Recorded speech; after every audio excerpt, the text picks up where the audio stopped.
আসসালামু আলাইকুম। বিশ্ব বাংলা 24 সংবাদে আপনাদের সবাইকে স্বাগত জানাচ্ছি আমি জিন্নাতুন নাহার প্রধান। বিশ্ব বাংলা 24 এর সর্বশেষ সংবাদ দেখতে পাবেন বিশ্ব বাংলা 24 ইউটিউব এবং ফেসবুক পেজে। প্রথমেই জানিয়ে দিচ্ছি সংবাদ শিরোনামগুলো। নারায়ণগঞ্জে মসজিদে বিস্ফোরণে মৃত্যু 24 জন ছাড়িয়েছে, হাসপাতালে ভর্তি বাকিদের অবস্থাও সংকটাপন্ন। অস্ট্রেলিয়ায় সরকারি লকডাউন নিষেধাজ্ঞার বিরুদ্ধে বিক্ষোভ, বিশেষজ্ঞদের আশঙ্কা সত্ত্বেও 7 মাস পর খুলে দেওয়া হলো ইরানের স্কুল।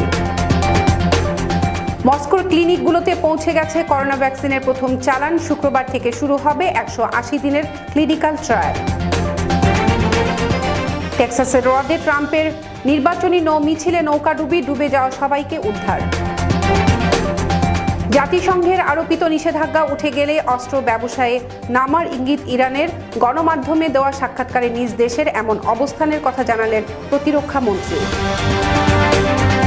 নাইজারের সেনাবাহিনীর বিরুদ্ধে 70 বেসামরিককে হত্যার অভিযোগ, 6টি গণকবর পাবার কথা বলছে দেশটির জাতীয় মানবাধিকার কমিশন। শিরোপা ধরে রাখার মিশনে দুর্দান্ত শুরু পর্তুগালের, ক্রোয়েশিয়ার বিরুদ্ধে 4-1 গোলের জয়। এবং পেশাদার ক্যারিয়ার থেকে বিদায়ের ঘোষণা দিলেন ইংল্যান্ডের সাবেক middle order batsman Ian Bell. Cricket থেকে 2005 অ্যাশেজের শেষ সদস্যরও বিদায়।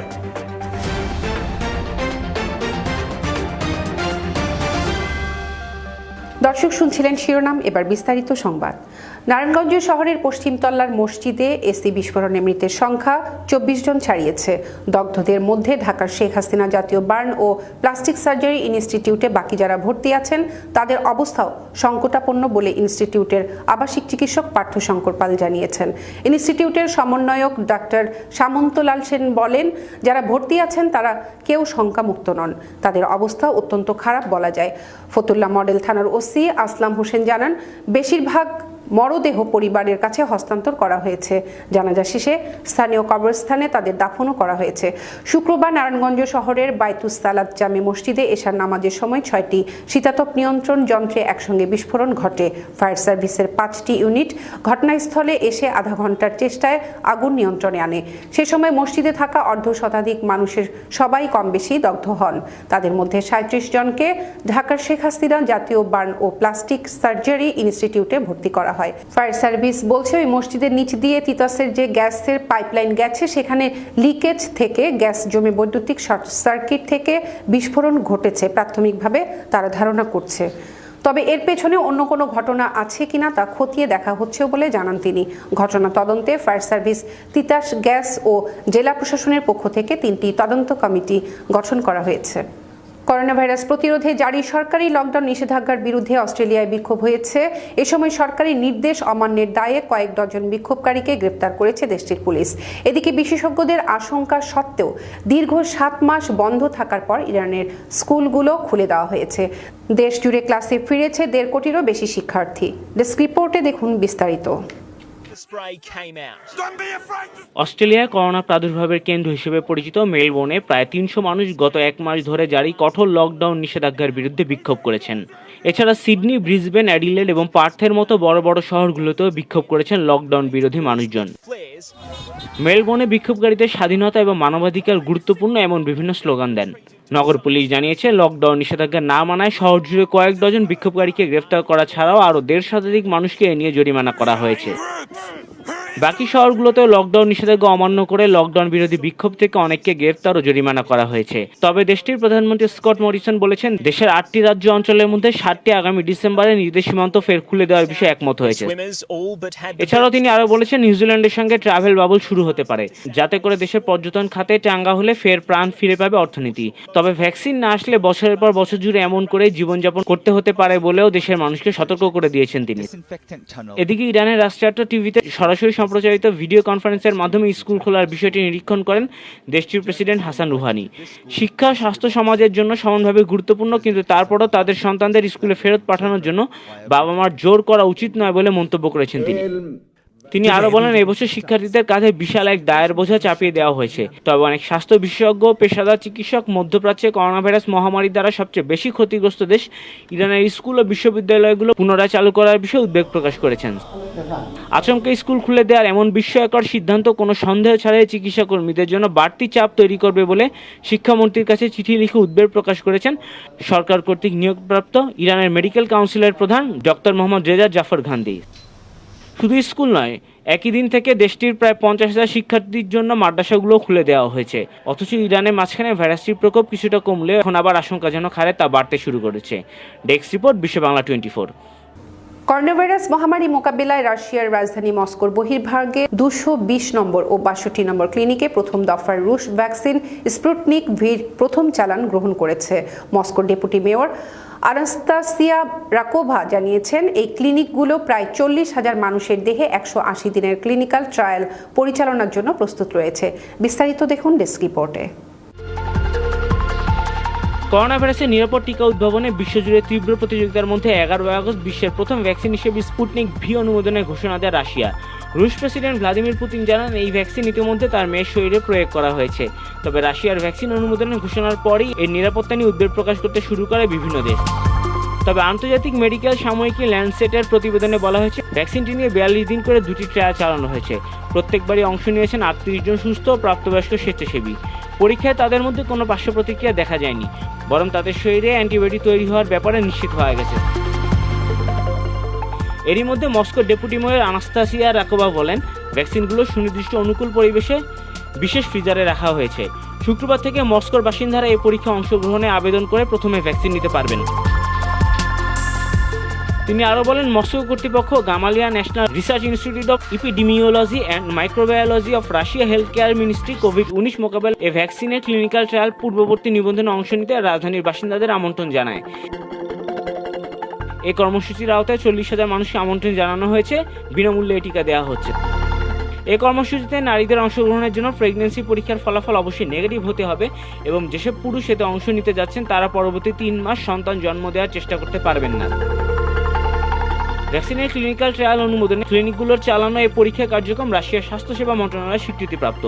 এই কর্মসূচির আওতায় ভ্যাকসিন দেওয়ার পর বিশেষজ্ঞরা সম্ভাব্য প্রতিলক্ষণগুলো নির্ধারণে স্ক্রিনিং কার্যক্রম পরিচালনা করবেন। এই পরীক্ষা অংশগ্রহণকারীদের 6 মাস ধরে নিয়মিত মেডিকেল পর্যবেক্ষণে রাখা হবে। ডেস্ক রিপোর্ট, বিশ্ব বাংলা 24। যুক্তরাষ্ট্রের টেক্সাস রাজ্যের একটি হ্রদে প্রেসিডেন্ট ডোনাল্ড ট্রাম্পের সমর্থনে আয়োজিত একটি নৌ মিছিলে কয়েকটি নৌকাডুবির ঘটনা ঘটেছে। ওই মিছিলে 2,500-এরও বেশি লোক যোগ দেয়। তারা অনেকগুলো স্পিডবোট নিয়ে এগোনো শুরু করার সঙ্গে সঙ্গে পাল্টাপাল্টি বহু ঢেউ সৃষ্টি হয়। এতে পানিতে অস্থিরতা দেখা দিলে অন্তত 4টি বোট ডুবে যায় ও কয়েকটি পাথরে গিয়ে ধাক্কা খায়। তবে এ ঘটনায় কেউ জখম হননি বলে জানিয়েছেন কর্মকর্তারা। ট্রাভিস কাউন্টি শেরিফ দপ্তরের সরকারি তথ্য কর্মকর্তা ক্রিসেট ডার্ক বলেছেন, বহু নৌকা এসে জড়ো হয়েছিল, সেগুলোর মধ্যে বেশ কয়েকটি ডুবে গেছে। কর্তৃপক্ষ জানিয়েছে, পাশাপাশি বহু জলযান একসঙ্গে ছুটতে শুরু করায় প্রচুর ঢেউ তৈরি হওয়ার কারণে সম্ভবত এ ঘটনাটি ঘটেছে।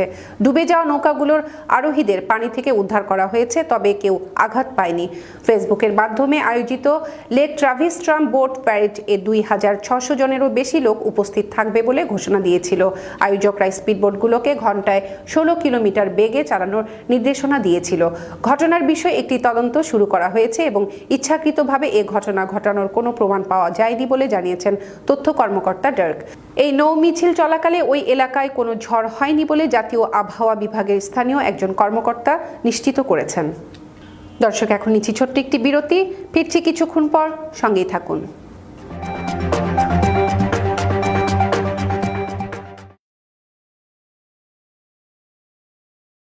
প্রতিটি মানুষের স্বপ্ন পূরণে সহায়তা করা নেক্সট ড্রিমের লক্ষ্য।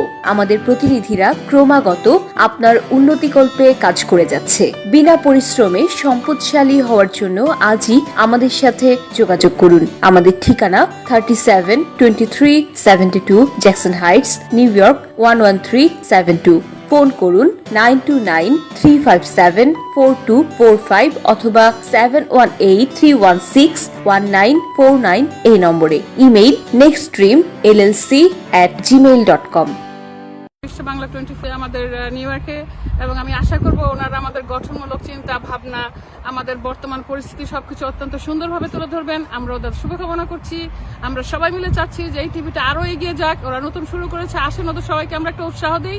ইনশাআল্লাহ আমাদের প্রোগ্রামে দেখা হচ্ছে বিশ্ব বাংলা 24।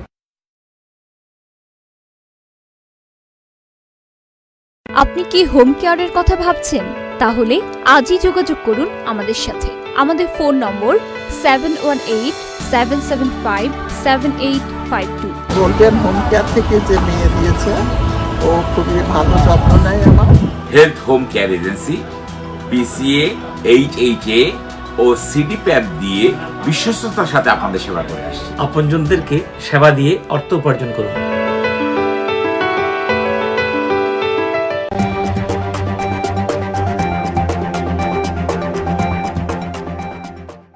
ফিরে এলাম বিরতির পর। জাতিসংঘের আরোপিত অস্ত্র নিষেধাজ্ঞা উঠে গেলে অস্ত্র ব্যবসায় নামার ইঙ্গিত দিয়েছে ইরান। তেহরান থেকে প্রকাশিত একটি সংবাদপত্রকে দেওয়া এক সাক্ষাৎকারে নিজ দেশের এমন অবস্থানের কথা জানিয়েছেন ইরানের প্রতিরক্ষা মন্ত্রী ব্রিগেডিয়ার জেনারেল আমির হাতামি। আগামী অক্টোবর মাসে দেশটির ওপর থেকে এই নিষেধাজ্ঞা উঠে যাওয়ার কথা রয়েছে। এরপর থেকেই বিভিন্ন দেশে অস্ত্র রফতানিতে জোর দেবেন তেহরান। জেনারেল হাতামি বলেন, বিশ্বের যেসব দেশ অস্ত্র তৈরির দিক দিয়ে শক্তিশালী অবস্থানে রয়েছে, ইরান তার অন্যতম। তেহরান তার সামরিক চাহিদার শতকরা 90% নিজস্ব প্রযুক্তিতে তৈরি করে থাকে। তিনি বলেন, তাদের যে পরিমাণ অস্ত্র আমদানি করতে হয় নিশ্চিতভাবে তার চেয়ে বেশি তারা রফতানি করতে সক্ষম। এর জন্য অবশ্যই বৈধ অধিকার ব্যবহার করা হবে। নিষেধাজ্ঞা উঠে গেলে মিত্রদের কাছে অস্ত্র রপ্তানি করা হবে। 2015 সালের ইরান ও 6 জাতিগোষ্ঠীর মধ্যে পরমাণু সমঝোতা স্বাক্ষরিত হয়েছিল। জাতিসংঘ নিরাপত্তা পরিষদে 2231 নম্বর প্রস্তাব পাশের মধ্য দিয়ে সেই সমঝোতা অনুমোদন করা হয়। প্রস্তাবের একটি ধারায় বলা হয়েছে, ইরান যদি পরিপূর্ণভাবে সমঝোতা বাস্তবায়ন করে তাহলে 5 বছর পর তেহরানের উপর থেকে অস্ত্র নিষেধাজ্ঞা উঠে যাবে। সেই হিসাবে অক্টোবর মাস দেশটির উপর থেকে এই নিষেধাজ্ঞা উঠে যাওয়ার কথা রয়েছে। নাইজারের সেনাবাহিনী বিদ্রোহ দমন অভিযান পরিচালনাকালে কয়েক ডজন বেসামরিককে হত্যা করেছে বলে দেশটির জাতীয় মানবাধিকার কমিশন অভিযোগ এনেছে। তারা জানিয়েছে, দেশটির উত্তর পশ্চিমাঞ্চলের জঙ্গি সহিংসতা কবলিত টিলা বেরি এলাকায় 6টি গণকবরে 70টিরও বেশি মৃতদেহ খুঁজে পেয়েছে তারা। এই হত্যাকাণ্ডগুলো চলতি বছরের প্রথম দিকে হয়েছে বলে দাবি কমিশনের। তদন্তকারীদের একজন জানিয়েছেন, ওই বেসামরিকদের ধারালো অস্ত্র ও ছোট আগ্নেয়াস্ত্র ব্যবহার করে হত্যা করা হয়েছিল। চলতি বছরের 27 মার্চ থেকে 2 এপ্রিল পর্যন্ত সেনাবাহিনীর অভিযান চলাকালে অস্থিরতা কবলিত ওই অঞ্চল থেকে 102 জন বেসামরিক নিখোঁজ হয়ে গেছেন। এমন অভিযোগ আসার পর তদন্ত শুরু করে নাইজারের জাতীয় মানবাধিকার কমিশন। তদন্তে অংশগ্রহণকারী pan African network for piece, democracy and development এর সভাপতি আব্দুল্লাহ সেইদৌ বলেন, 6টি গণকবরে অন্তত 71টি মৃতদেহ পেয়েছেন কমিশন। নাইজারের defence and security forces FDS এসব বিচার বহির্ভূত হত্যাকাণ্ডের জন্য দায়ী বলে জানিয়েছেন তিনি। তবে সেনাবাহিনীর শীর্ষ স্তর এর জন্য দায়ী কিনা তা বলা সম্ভব না বলে মন্তব্য করেছেন তিনি। সাহেল অঞ্চলে জঙ্গি ও অন্যান্য সশস্ত্র গোষ্ঠীর বিরুদ্ধে অভিযানের সময় নাইজার, মালি ও বুরকিনা ফাসো সেনাবাহিনী বহু বিচার বহির্ভূত হত্যাকাণ্ড সংগঠিত করেছে বলে অভিযোগ আন্তর্জাতিক মানবাধিকার গোষ্ঠীগুলোর। মানবাধিকার কমিশনের এই অভিযোগের বিষয়ে নাইজারের কর্তৃপক্ষ কোনো প্রতিক্রিয়া জানায়নি। এবার খেলার খবর। চ্যাম্পিয়নের মতোই খেলল পর্তুগাল। দারুণ আক্রমণাত্মক ফুটবলে ক্রিস্টিয়ানো রোনালদোর অভাব বুঝতেই দিল না দলের বাকিরা। ক্রোয়েশিয়াকে উড়িয়ে ওয়েফা নেশনস লিগের শিরোপা ধরে রাখার অভিযানে দুর্দান্ত শুরু করল ফের্নান্দো সান্তোসের দল। পের্তো ড্রাগন স্টেডিয়ামে এ লিগের 3 নম্বর গ্রুপের ম্যাচে 4-1 গোলে জিতেছে পর্তুগাল। জোয়াও কানসেলোর গোলে দলটি এগিয়ে যাওয়ার পর ব্যবধান দ্বিগুণ করেন দিয়েগো জোতা। তাদের জন্য 2 গোলদাতা জোয়াও ফেলিক্স ও আন্দ্রে সিলভা।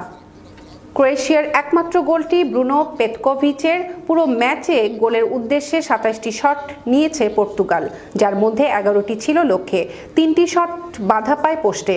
অন্যদিকে বেশিরভাগ সময় নিজেদের ঘর সামলাতে ব্যস্ত থাকা ক্রোয়েশিয়ার 5 শটের মাত্র 2টি ছিল লক্ষ্যে। একটানা আক্রমণ করে যাওয়া পর্তুগাল এগিয়ে যাওয়ার আগ পর্যন্ত সুযোগ তৈরি করেছে অনেক, কিন্তু দুর্ভাগ্য কিছুতেই পিছু ছাড়ছিল না তাদের। ক্রোয়াট গোলরক্ষক দমিনিক লিভাকোভিচও ছিলেন বড় বাধা হয়ে। 25তম মিনিটে ডাবল সেভ করে জাল অক্ষত রাখেন দিনামো জাগরেবের এই গোলরক্ষক। 27তম মিনিটে জোতার হেডো পোস্টে বাধা পায়। 6 মিনিট পর তৃতীয়বারের মতো পর্তুগালের প্রচেষ্টা পোস্টে লেগে ব্যর্থ হয়। রাফায়েল গেররেরোর শট পোস্টে লেগে ফেরার পর বিপদমুক্ত করেন গোলরক্ষক। অবশেষে 41 মিনিটে কানসেলোর গোলের সুবাদে সাফল্য মেলে। 58তম মিনিটে দারুণ নৈপুণ্যে ব্যবধান দ্বিগুণ করেন জোতা। 70 মিনিটে ফেলিক্সের গোলে জয় অনেকটাই নিশ্চিত হয়ে যায় স্বাগতিকদের।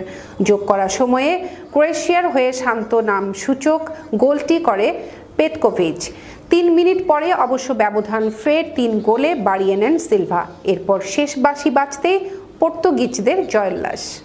ক্রিকেট ইতিহাসে সেরা দ্বিপাক্ষিক সিরিজের তালিকায় উপরের দিকে থাকা 2005 সালের ইংল্যান্ড ও অস্ট্রেলিয়ার মধ্যকার অ্যাশেজ সিরিজ। তুমুল প্রতিদ্বন্দ্বিতাপূর্ণ শেষ সিরিজটি 2-1 ব্যবধানে জিতেছিল স্বাগতিক ইংল্যান্ড। প্রায় 1.5 দশক আগের এই অ্যাশেজ সিরিজে খেলা প্রায় সব খেলোয়াড় পেশাদার ক্রিকেটকে বিদায় জানিয়েছেন অনেক আগেই। বাকি ছিলেন শুধু ইংল্যান্ডের middle order batsman Ian Bell. এবার তিনিও ইতি টানছেন নিজের পেশাদার ক্যারিয়ারের। 2019 থেকে 2020 মৌসুম শেষে আর খেলতে দেখা যাবে না বেলকে। বছর 5 আগে মাত্র 33 বছর বয়সী আন্তর্জাতিক ক্রিকেটকে বিদায় জানিয়েছেন তিনি। এই 5 বছর খেলেছেন ওয়ারউইকশায়ারের হয়ে। তবে রোববার থেকে শুরু হতে যাওয়া বব উইলিস ট্রফির ম্যাচটি হবে বেলের শেষ প্রথম শ্রেণীর ম্যাচ। আগামী সপ্তাহে টি20-র মধ্য দিয়ে ক্যারিয়ারের ইতি টানবেন তিনি। 2015 সালে যখন আন্তর্জাতিক ক্রিকেট থেকে অবসর নেন বেল, তখন ওয়ানডে ক্রিকেটে তার নামের পাশে ছিল 161 ম্যাচে 4 সেঞ্চুরিতে 5416 রান, যা তখনকার সময়ে ইংল্যান্ডের পক্ষে সর্বোচ্চ রানের রেকর্ড ছিল। এখন এটিকে টপকে গেছেন জো রুট ও ইয়ন মর্গ্যান। ওয়ানডের চেয়ে টেস্ট পরিসংখ্যানই বেশি উজ্জ্বল বেলের। প্রায় 11 বছরের টেস্ট ক্যারিয়ারে খেলেছেন 118টি ম্যাচ, 42 গড়ে 22 সেঞ্চুরির সাহায্যে করেছেন 7727 রান। এছাড়া আন্তর্জাতিক টি20তে 8 ম্যাচে 188 রান করেছেন তিনি। ঘরোয়া ক্রিকেটে ক্যারিয়ারের পুরো 21 বছর ওয়ারউইকশায়ারেই খেলেছেন বেল। সব মিলিয়ে প্রথম শ্রেণীর ক্রিকেটে 57 সেঞ্চুরি ও 103 ফিফটিতে করেছেন 20,300 রান। লিস্টে ফরম্যাটে 13 সেঞ্চুরির সঙ্গে 79 হাফ সেঞ্চুরিতে 11,130 রান রয়েছে তার নামের পাশে। সংবাদ শেষ করার আগে আবারও জানিয়ে দিচ্ছি শিরোনামগুলো। নারায়ণগঞ্জে মসজিদে বিস্ফোরণে মৃত্যু, 24 জন ছাড়িয়েছে, হাসপাতালে ভর্তি বাকিদের অবস্থাও সংকটাপন্ন। অস্ট্রেলিয়ায় সরকারি লকডাউন নিষেধাজ্ঞার বিরুদ্ধে বিক্ষোভ, বিশেষজ্ঞদের আশঙ্কা সত্ত্বেও 7 মাস পর খুলে দেওয়া হলো ইরানের স্কুল। মস্কোর ক্লিনিকগুলোতে পৌঁছে গেছে করোনা ভ্যাকসিনের প্রথম চালান, শুক্রবার থেকে শুরু হবে 180 দিনের ক্লিনিক্যাল ট্রায়াল। টেক্সাসের হ্রদে ট্রাম্পের নির্বাচনী নৌ মিছিলে নৌকাডুবি, ডুবে যাওয়া সবাইকে উদ্ধার।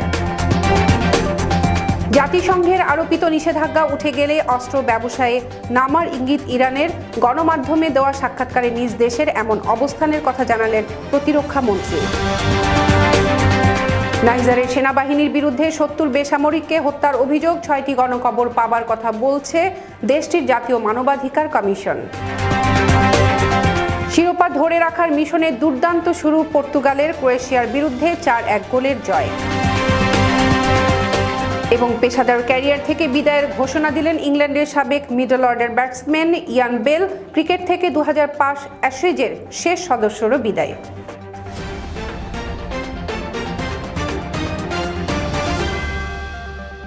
এতক্ষণ সাথে থাকার জন্য ধন্যবাদ সবাইকে। আরও একবার বিশ্ব বাংলা 24 দেখার আমন্ত্রণ জানিয়ে শেষ করছি এখনকার সংবাদ আয়োজন। করোনা ভাইরাস থেকে বাঁচতে স্বাস্থ্যবিধিগুলো মেনে চলুন, নিরাপদ ও সুস্থ থাকুন। আল্লাহ হাফেজ।